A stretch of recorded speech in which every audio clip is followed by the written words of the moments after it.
Mr. Eliot Engel of New York may have.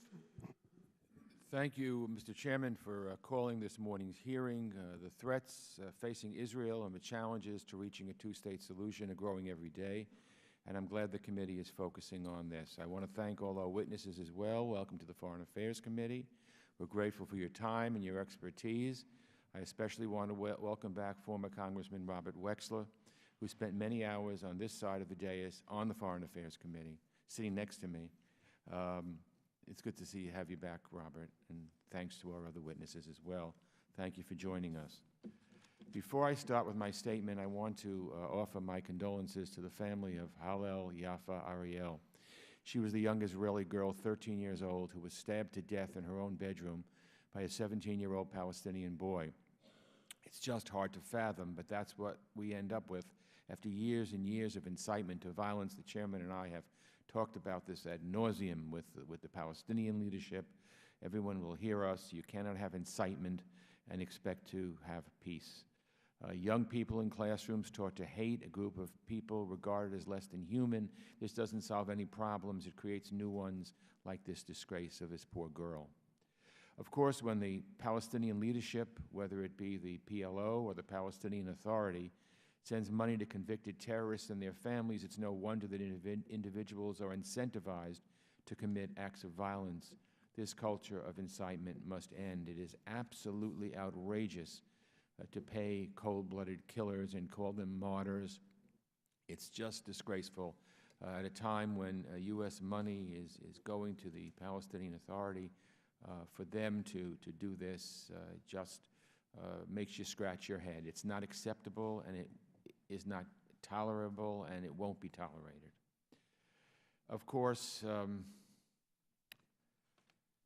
the culture of incitement needs to end because the loss of innocent life is unacceptable, and it must end because violence and terrorism will never lead to a two-state solution. I have repeatedly said to the Palestinians, they will never achieve their state on the backs of terrorism, just plain and simple. I believe they're entitled to their state in a two-state solution, but they will never get it if they think terrorism is the way to go.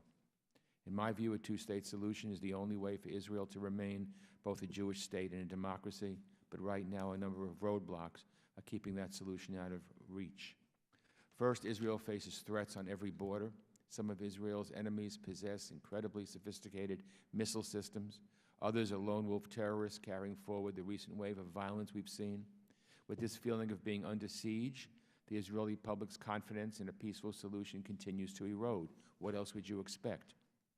The idea of living side by side with your Arab neighbors seems like a remote possibility, and this is precisely what the violent extremists want.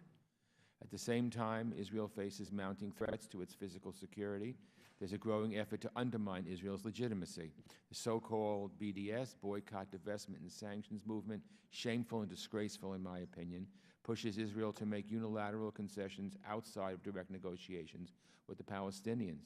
The BDS movement is totally at odds with a negotiated two-state solution, which in my opinion should remain our focus.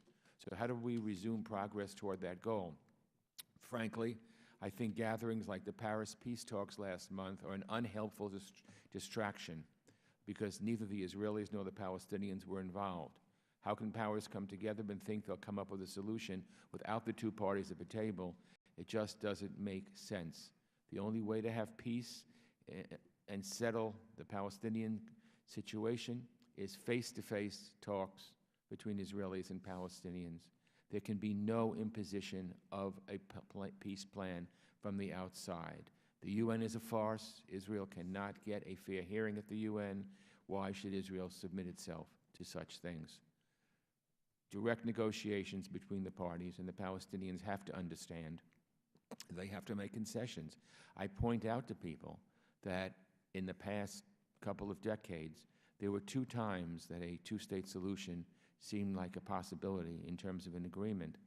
Once in 2001 with Yasser Arafat, and then in 2008 with Mahmoud Abbas. Ehud Barak was Prime Minister of Israel, and then Ehud Olmert was Prime Minister of Israel. The Israelis said yes, they were willing to make painful concessions. And at the end, ultimately, the Palestinians said no and backed out because they talk about right of return and all kinds of other roadblocks. If there are two states and there's a two-state solution, Palestinians get the right of return to the Palestinian state, not to the Israeli state, not to the Jewish state. And if the Palestinians want peace, they certainly haven't demonstrated it, in my opinion, at all. We know what the unresolved issues are: borders, security, refugees, Jerusalem, and a mutual recognition of the end of the conflict. That would require the Palestinians to recognize Israel as a state for the Jewish people with equal rights for all its citizens. And I believe the Palestinians' refusal to do this is one of the main reasons there is no Palestinian state today. We also know what the pitfalls are of resuming talks. Every time there's a new initiative, expectations soar, and each time the talks fall apart, things seem to crash a little harder. That outcome leads to violence. Extremists find a louder voice, and people on both sides suffer. And it's interesting, every time it seems like there might be some kind of an agreement, you have violent terrorism to try and destroy it, because the terrorists don't want peace. They want to keep the pot stirring. Just look in Gaza, where Hamas has tightened its grip over the last decade. And let's remember that Hamas is a terrorist organization. Reconstruction is slowly progressing. Israel has expanded the fishing perimeter in the Mediterranean, granted thousands of work permits, and improved access to telecom technology. What has Hamas done? Rebuilt its terror tunnel network. And the chairman and I were there in those tunnels, and so we saw firsthand what Hamas builds. And periodically fire rockets and missiles into Israel, terrorizing innocent people, forcing them to run for their lives to the nearest shelter. In this context, I want to voice my support for a new long-term memorandum of understanding, an MOU between the U.S. and Israel. We want to stop this horrific violence, but as long as Israel faces these threats, we need to stand with them and help ensure their defense and security. I urge the administration to bend over backwards to negotiate an MOU with Israel that will let Israel keep its qualitative military aid and strengthen Israel against all these threats that it faces from terrorists. So I'll wrap up by saying there aren't any easy answers. And to our witnesses, we're glad to have your voices in the mix.